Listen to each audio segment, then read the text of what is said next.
Este es otro de los lugares privilegiados para disfrutar de unas maravillosas vistas de la ría, el puerto de Figueras. Las construcciones que te rodean son típicas casas marineras, algunas de ellas reconvertidas hoy en restaurantes donde podrás degustar la rica gastronomía local y su cocina marinera. En la parte más alta podrás observar otras construcciones de las clases más pudientes, entre las que destaca el Palacio de los Pardo-Donlevun, declarado bien de interés cultural. En el centro del puerto encontrarás una escultura de metal sobre un pedestal que representa a un pescador con un pez en su mano derecha. La figura está flanqueada a ambos lados por dos antiguos cañones de hierro que se cree pertenecen a dos galeones hundidos en la ría en 1719.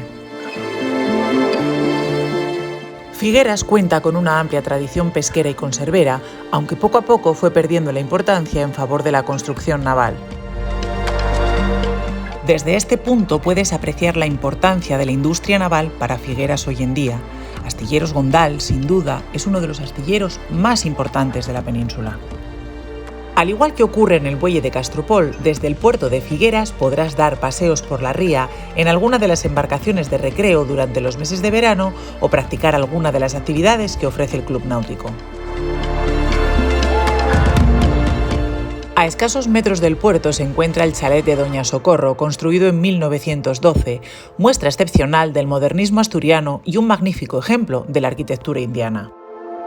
Actualmente es un hotel de lujo, obra del arquitecto Ángel Arbés, discípulo de Gaudí. Frente al Parque del Pelamio encontrarás el Mirador da Canteira, desde el que podrás descender a la fuente de Rapalacois.